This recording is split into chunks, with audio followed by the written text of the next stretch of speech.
मरते हुए अभिमन्यु ने क्या कहा कर्ण से? सभी जानते हैं कि अभिमन्यु चक्र में फंसकर इसलिए मारे गए थे क्योंकि उन्हें चक्रव्यूह को भेदना नहीं याद था। लेकिन इसके अलावा 4 कारण ऐसे थे जिसके चलते अभिमन्यु मारे गए। दोस्तों, स्टोरी शुरू करने से पहले अगर आप मेरे चैनल पर नए हो तो मेरे चैनल को सब्सक्राइब कर लीजिए। कृष्ण की चाल। भगवान श्री कृष्ण की नीति के चलते अर्जुन के पुत्र अभिमन्यु को चक्रव्यूह को भेदने का आदेश दिया गया। यह जानते हुए भी कि अभिमन्यु चक्रव्यूह भेदना तो जानते हैं लेकिन उससे बाहर निकलना नहीं जानते। अभिमन्यु के चक्रव्यूह में जाने के बाद उन्हें चारों ओर से घेर लिया गया। घेर कर उनकी जयद्र सहित 7 योद्धा द्वारा निर्मम तरीके से हत्या कर दी गई, जो कि योद्धा के नियम के विरुद्ध था। कहते हैं कि श्री कृष्ण यही चाहते थे, जब नियम एक बार एक पक्ष तोड़ देता है तो दूसरे पक्ष को भी तोड़ देना का मौका मिलता है, तो दूसरे पक्ष को भी तो इसे तोड़ने का मौका मिलता है। अन्य योद्धा अभिमन्यु के साथ नहीं जा पाए।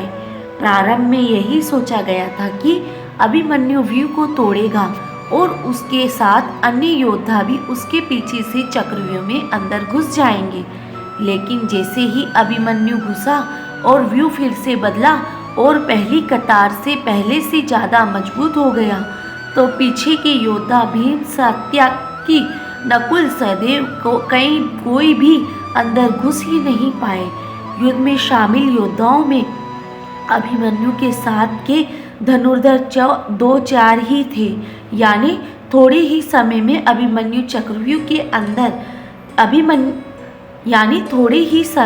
अभिमन्यु चक्रव्यूह के और अंदर घुस तो चला गया, लेकिन अकेला इसके पीछे कोई नहीं आया, उसके पीछे कोई नहीं आया। लड़ते लड़ते थक जाना। जैसे अभिमन्यु चक्रव्यूह के सेंटर में पहुंचे गए, वैसे वैसे वहां खड़ा योद्धा का घनत्व और योद्धाओं का कौशल उन्हें बढ़ा हुआ मिला, क्योंकि वे सभी योद्धा युद्ध में नहीं कर रहे थे, बस खड़े थे। जबकि अभिमन्यु युद्ध करता हुआ सेंटर में पहुंचा था।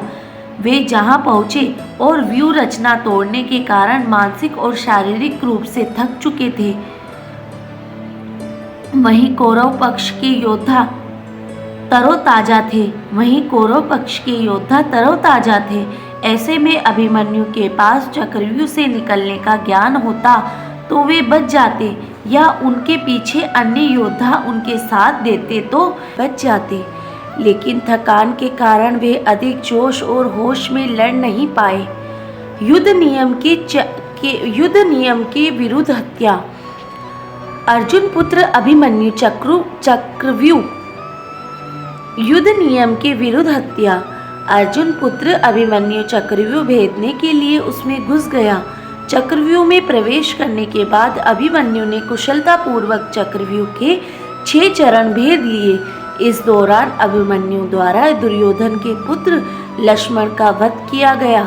अपने पुत्र को मृत देख दुर्योधन के क्रोध की कोई सीमा न रही। तब कौरव ने युद्ध के सारे नियम ताक में रख दिए।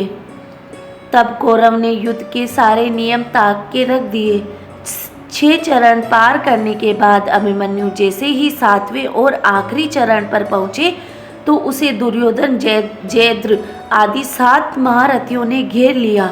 अभिमन्यु फिर से साहसपूर्वक उनसे लड़ते रहे। 7 ने मिलकर अभिमन्यु के रथ के घोड़े को मार दिया। फिर भी अपनी रक्षा के लिए अभिमन्यु ने अपने रथ के पहिए को अपने ऊपर रक्षा कवच बनाते हुए रख लिया और दाएं हाथ से तलवारबाजी करता रहा। कुछ देर बाद अभिमन्यु की तलवार टूट गई और रथ का पहिया भी चकनाचूर हो गया। जब अभिमन्यु निहत्य था, युद्ध के नियम के तहत निहत्य पर वार नहीं करना था, किंतु तभी जयद्र ने पीछे से निहत्थे अभिमन्यु पर जोरदार तलवार का प्रहार किया। इसके बाद एक के बाद एक 7 योद्धाओं ने उस पर वार कर दिया। अभिमन्यु वहां गिर अभिमन्यु वहां वीर गति को प्राप्त हो गए।